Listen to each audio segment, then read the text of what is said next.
Hey everyone, Fish Shabs here. Today's video I want to talk about near ropes and near corner throws. There are not a lot to talk about, honestly.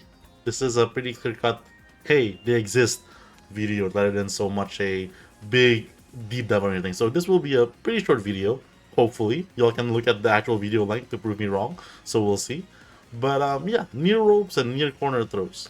I had the idea to do this because I realized Atlantis had one while I was doing all the Atlantis video for earlier this week, and I just thought about, wow, this really is one of Atlantis' only strengths. And it got me thinking, let me actually highlight like a lot of like the near ropes, near corner throws in this game, kind of show off what they are, what they exist. So as you know, MGP2 is a game with a lot of contextual throws. And kind of what I mean by that is that throws can do different things based on your opponent's kind of state when you use them, right? So a good example of this is kind of like the hit stun levels. Medium stun throws, heavy stun throws, you probably heard those words thrown around. A good example is, for example, Kinnikuman's normal throw is like this animation, right? But if you do it from off a heavy stun, it becomes like this power bomb. And if you do it off of a medium stun, it becomes this bear hug. So that's all 5T if you look at my inputs, right? So different situations can kind of cause the opponent to be thrown differently, or rather, to make different throws come out. And this is true for basically every character. Every character has like a medium stun throw, they have a heavy stun throw. Every character has like a running throw, which is what happens when you like throw an opponent from a running state, such as like off of a rope bounce, right? These are basically all universal. But what's less universal, also I guess like a back throw is another example of that. But what's less universal is a near rope or near corner throw, right? Kinnikuman has a 660. That's kind of like this little water wheel throw, I think is what it's called. But if you use this next to the ropes, it becomes a rope throw. This is like a pretty kind of specific stuff, and we'll talk more about who has them specifically. But this is kind of what today's video is all about. I kind of want to talk about these throws that can only be used when you're near the ropes or near the corner. There is a bit of a distinction between near rope throws and near corner throws, so we'll kind of talk about them separately. Let's start by near rope throws. So Kinnikuman has one, as you saw earlier. The thing with a lot of near rope throws is that they don't actually typically do a whole lot of damage. For comparison, here is Kinnikuman's 5T. It does like a solid 168 damage. Here's Kinnikuman's medium stun throw. It's maybe a bit hard to see, but it does like 168, I believe. And here is his rope throw, which does 154. So it's 12 less damage than like his medium stun throw. But if you notice there, right, and I'm gonna do it again so maybe you can look at that, so you can notice that.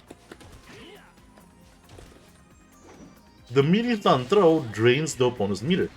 So Kinnikuman's like 66, near rope 660 rather. His medium stun throw, Trojan hanging is like what we call it often because that's what the move is called. It drains 1.5 bars from the opponent. And that's like a really nice upside. It does a bit less damage than his medium stun throw, for example, which you can go into from a lot of the similar situations, but it does drain 1.5 meters from the opponent, and that's like a really nice upside. You might not think 1.5 meter like is a lot to take away, considering how quickly you gain meter in this game as you're being hit. For example, here if I hit Terry Man with like a 2A5S, he basically got most of that already back, right? But it adds up. Kinnikuman is a bit of a special case because he's one of the best users of a near rope throw, which I'll talk about more later. But a lot of like really swingy, really like steamrolly Kinnikuman games involves Kinnikuman kind of getting up into the corner and then landing a lot of 660s. And if you land only one of these, sure, that only takes away 1.5 meters. But if you can land 3-4 of those, right, that's 4.5, 6 bars taken away by Kinnikuman. And that's a really great place to be. You often see Kinnikuman win rounds where the opponent has almost no meter left because he's just got a lot of 60s on them. And that's really nice because that basically gives them less resources to work with for the next round. It's worth mentioning that you can combo into these near rope, near corner throws. But there are some quirks to them. Now, if I do like a heavy stun on the opponent ropes, or probably something like this, for example, if I try to do like the near rope throw, I end up getting Kinnikuman's heavy stun throw. Right? I won't explain kind of like the nitty-gritty on like the throw hierarchies or whatever, but heavy stun throws kind of have more priority than near rope throws. So if you try to go for them from a heavy stun, you'll end up just getting like the heavy stun throw instead. However, it does not have priority over the medium stun throw. So if you actually do something like this into a jab, which puts them in medium stun into the throw, you will actually get the near rope throw.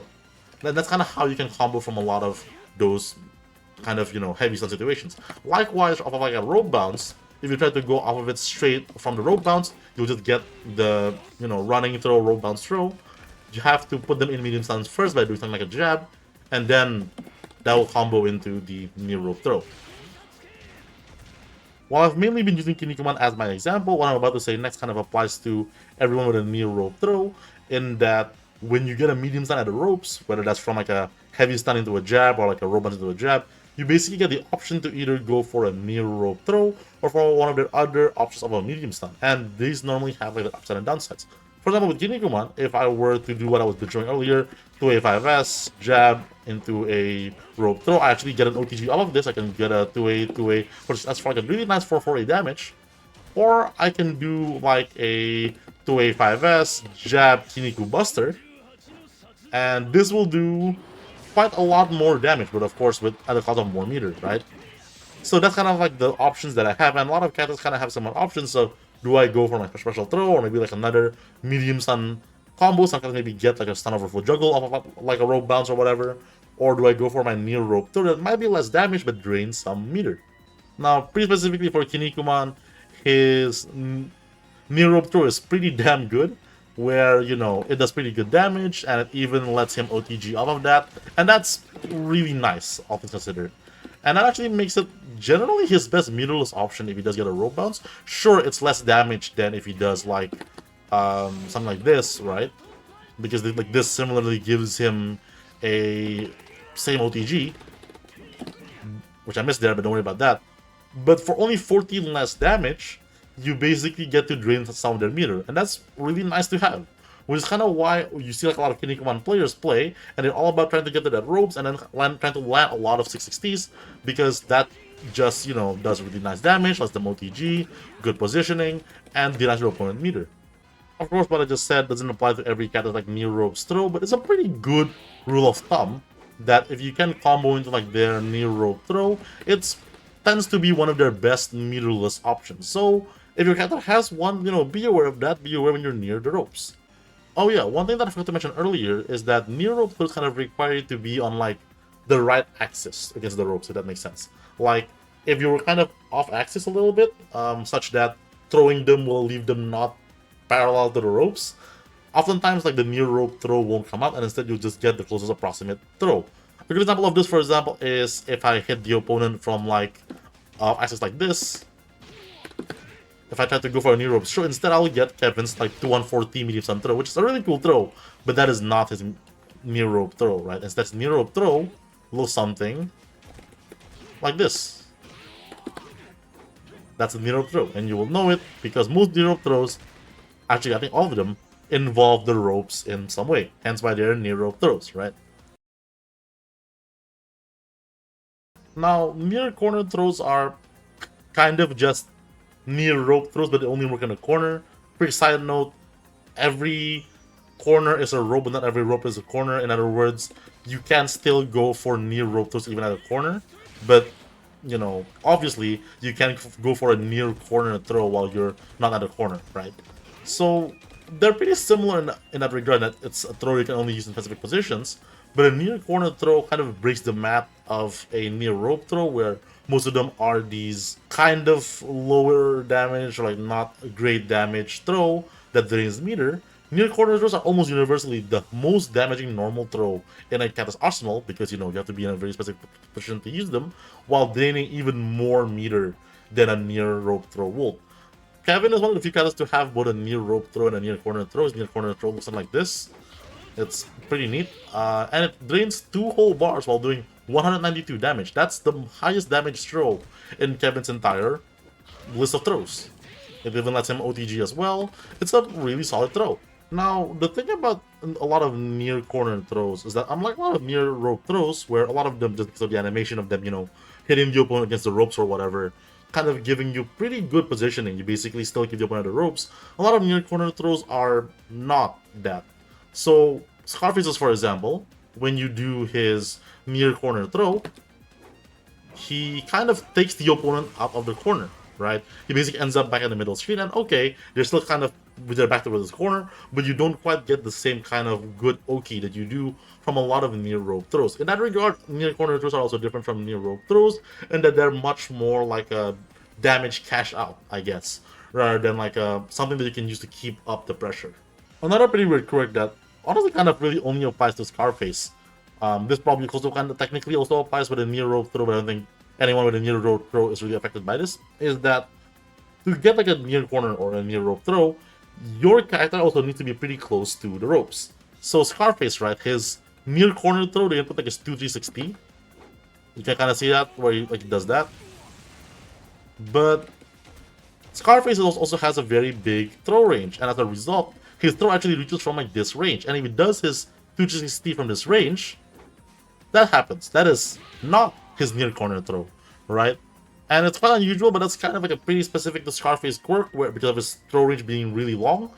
But yeah, you also need to be pretty close to the ropes in order to actually get a, you know, near corner or near rope throw. So as a general rule, near corner throws are kind of worse than near rope throws. Yeah, they do more damage and they drain more meter, but the specific nature of when you're able to go for them means like they just come up a lot less often.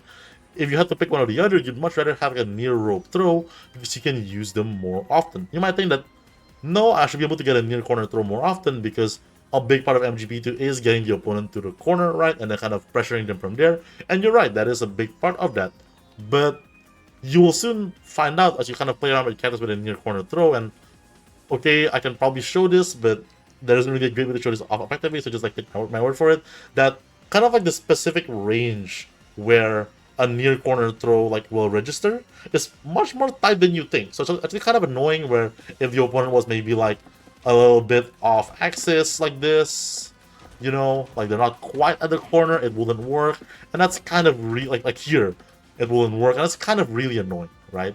So that's a big part downside of it. And of course, the fact that a lot of them kind of take them out of the corner, it doesn't leave them at a corner, that's kind of like a deal breaker. It kind of kills like your momentum as far as like pressuring them go. So that's kind of why near corner throws generally are not as good. That said though, if you can land them, it's a lot of damage for a lot of them. So they're still good to go for when you have them. They just maybe aren't quite the same, you always go for this, the same way like a lot of near rope throws end up being. This is probably a good time to talk about the, not exactly the same, but not unrelated concept of near rope supers. Every character in MGP2 has two supers. Maybe like for some characters, it's just two flavors of the same super. Some characters, maybe they have like a strike super and like a throw super. Some characters, they basically have like a mid-screen super, right? Here's like Robin's like regular, just super mid-screen, 623T plus S, like Robin special. But then if you use them at the ropes, they do a different animation with maybe more damage, right? If you notice that Robin Super normally does 434 damage, but if you do it at the ropes, it becomes like this different animation, the rope or tower bridge, and instead it does 462 damage. It does 14 more damage, right? So it's basically kind of like a buff. It's basically just you get a different super when you use it at the rope. So you don't actually have that much control over that. So it's just, yep, sometimes I do a move at the ropes, and you do get a different, more damaging super. The near rope super still had that same kind of quirk as the near rope throws, where if you try to go for them off of a heavy stun, you just get like the mid-screen version instead.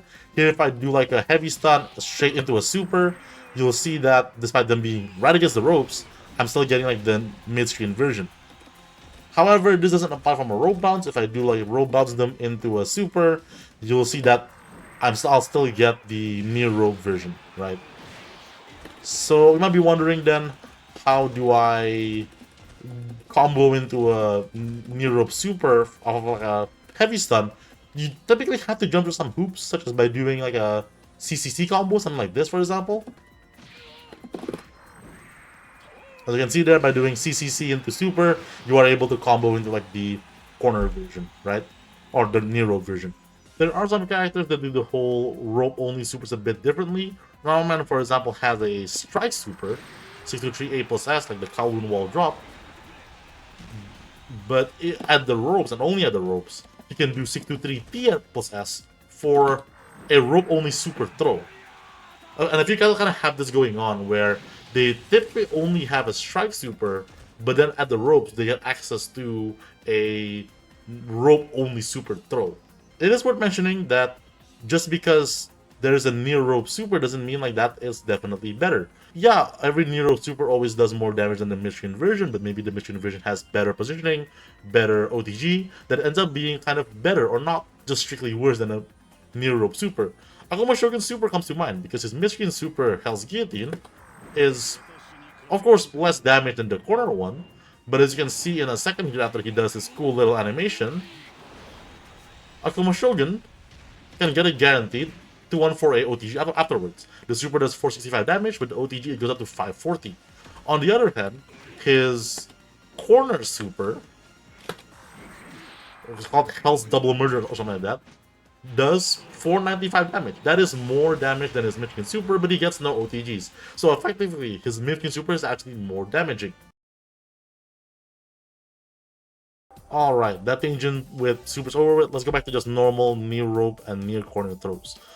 Real quick, let me just show every character on screen that has a near rope throw. And here's every character on screen that has a near corner throw. If you notice, some characters are highlighted twice because the character actually has both a near rope and near corner throw. And as you can see, there aren't really a lot of characters with them. Maybe only about a quarter of the cast have either a near rope or a near corner throw, or both. Now, while I can talk about each of these characters individually, that will probably triple the length of this video, because there's 3 times as many characters in this game with a near rope, near corner throw. There are characters with healing specials, and you already saw how long that video was. So let's just talk about them more as a group, right? So to do that, I've prepared a tier list. I know everyone loves tier lists. I don't love them personally, but I think they're kind of just appropriate for the situation. So let's talk about everyone on this list to kind of talk about their strengths. So if you're interested in playing any of these characters, you should probably be aware of them, or not if you're talking about Super Phoenix. Which, by the way, let's start with Super Phoenix, right? So I put Super Phoenix on the I've never seen this used tier, because I've literally never seen Super Phoenix use this near corner throw. It's honestly not bad at all. It's just like another near corner throw, but Super Phoenix is just such a good character that it's just another one of his tool set. And when your tool is just so varied and so strong, something like a near corner throw that he doesn't even get to use very often just doesn't come up very often, right? Real quick side note, I kind of forgot to mention this before we jump straight into it. These are all kind of subjective in my opinions, and I don't even feel super great about some of these placements, which I'll talk more as we get to those places, right? This, again, is just strictly to say, here's how I think about how useful or how important their near rope or near corner throws are, kind of like in context like their whole game plan. It's not at all about how strong they are, or even how strong each near corner, near rope throw are, just about how they fit into their entire kit, right? Now everyone there, like in the nice when it comes up here, Atlantis, Scarface, Buffalo Man, these 3 have like a near corner throws, and again, they are nice when they come up, but just being near corner throws kind of hold them back from how often they're able to use them. Atlantis probably has the easiest time with it. He has like the best ways to kind of like get a heavy stun or something to kind of confirm into his near corner throw.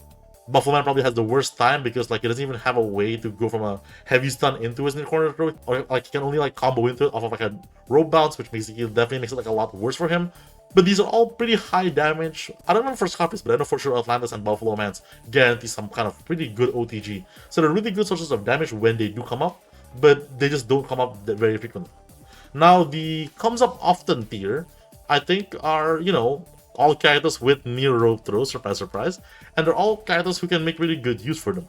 Kevin Mask has a lot of other options too, which is why he's probably like at the bottom of like this list, but he does have a pretty good near rope throw, as I showed earlier in this video, that he does get an OG off of. He's able to combo into it pretty easily because he does have a lot of good tools to roll bounce people or get a heavy stun or something. He also does have like a near corner throw when that does come up, so he does have both options. Zebra, you might not think is very relevant because he's all about these like big crazy juggles, but his near rope throw actually guarantees his 8A, making the damage really nice. It's also very fast for a throw. Most Zebra throws like 28 frames, 27 frames, but the near rope throw is like a 21 frame startup throw, which means it's actually even pretty good for like kind of pressure and mix-ups and stuff like that. And like other characters, it leaves them very close in front of him, so he can just continue the pressure that way. So that's just all around really nice. You don't necessarily like need to use it, but it's a pretty good way to kind of play Zebra, to just kind of like play him as a much more defensive, much more pressure the opponent, deny the meter, which can be really useful against characters who really need that meter, right? So it's like another layer that you can add to Zebra's gameplay. Terryman uses his a lot, mostly just because he doesn't really have like a special throw or anything to combo off of like his rope bounces or his heavy stunts. Terryman offers like insane combos at the ropes or corner by way of like his 460 throw that leaves them standing, but that's a specific throw. That's not off of like a rope bounce or from a heavy stun, right? He can't go into those off of his, like he can't go into 460 off of like a heavy stun or a rope bounce. So off of those, oftentimes the only thing he can get is his near rope throw or his near corner throw. And Terryman actually has this pretty unique advantage that because his near rope and his near corner throws inputs are very similar, he can actually OS between them such that if he's not sure whether he's close enough to the corner, he can just do the same input and he'll get it if he is close enough to the corner. Otherwise, it'll just result like in his near rope throw, which is still pretty good anyways. Now, up on integral, you know, the integral characters tier, Mariposa is the one that I'm really iffy about, just because kind of Mariposa resources in English are very, very limited. I think you can make a good case that he'll probably go one tier down on arcade, just because like he has a lot more going on. But like obviously on PS2, I would say like this will land him on like integral, because it just has less of those crazy backturn combos that he does on arcade, that just ending his combos, like kind of like landing his near rope, near corner throws are much more relevant. Also, I don't admit that Mariposa's near rope throws are bad, because like he has like a 619 and it's like one of the coolest throws in the game. So for that reason alone, from my personal bias, I want to say maybe a bit of a hopium that Mariposa's near rope throw is like really important for him, right? Finally, we have Kinnikuman, who is probably the only character like in this whole list that I might even say pretty frequently revolves the game plan all around a near rope throw. I showed him a lot earlier on, but Chojin Hang is a really good near rope throw, and with the way Kinnikuman is built, putting people on the ropes, using his 2A5S, he has a lot of chances to combo into his near rope throw, and that gives him, you know, good positioning, good OTG, and he can kind of just loop that again and again. Other characters like Zebra and Kevin can actually do very similar things to what Kinnikuman does, but with Kinnikuman, he doesn't have a lot of other options that compete with the near rope throw, and he has like the damage to justify going for them over and over again, right? With Kevin Mass, his damage is kind of low, that maybe like that kind of playstyle, you're not doing enough damage. With Zebra, you kind of have to ask yourself, should I keep only going for the near rope throw when I have like 50 other like sick nasty things I could be doing with Zebra? So with Kinnikuman, oftentimes the best thing that he has going on when he does get a rope bounce, if it's not, you know, Kinniku Buster, is just his Chojin hanging near rope throw, which is why it comes up very frequently. So that's kind of like the tier list that I've kind of figured out when it comes to near ropes, near corner throws in this game. So, well, that's kind of that. I don't think this was maybe like the most, you know, elucidating or mind-blowing video out there. This really is kind of just like how I promised in the beginning, a video to go, hey, look, this is what a near ropes, near corner throw is. There you go, right? So I guess if there's any takeaway from this, that if you play any of like the 9 characters that does have a near ropes or near corner throw, which to recap were Kinnikuman, Terryman, Scarface, Kevin Mask, Buffalo Man, Atlantis, Super Phoenix, Zebra, or Mariposa, you should be aware that these characters have these throws, and that for the most part they do come up. They're nice to have, right? So just keep them like in the back pocket, right? They definitely matter more for some over others, and in which case, right, make sure that you know them, make sure that you know when you can go for them, and go for them often, right? If you've been playing Kinnikuman or Terryman all this time and you never go for their rope throws, you're probably doing something wrong, so just be aware of. So, you know, hopefully that was a new revelation for you. But if you already know all this, then, you know, thanks for watching the video anyways. Always appreciate the views and support. I guess apologies if this video isn't as cool as some of the other ones that I've done. We're always, you know, looking for advice or, you know, ideas, suggestions on new videos to make. So if you have any ideas, leave them down like in the comments below. As always though, if you like this video, like, comment, subscribe, all that good stuff, and I'll see you in the next one.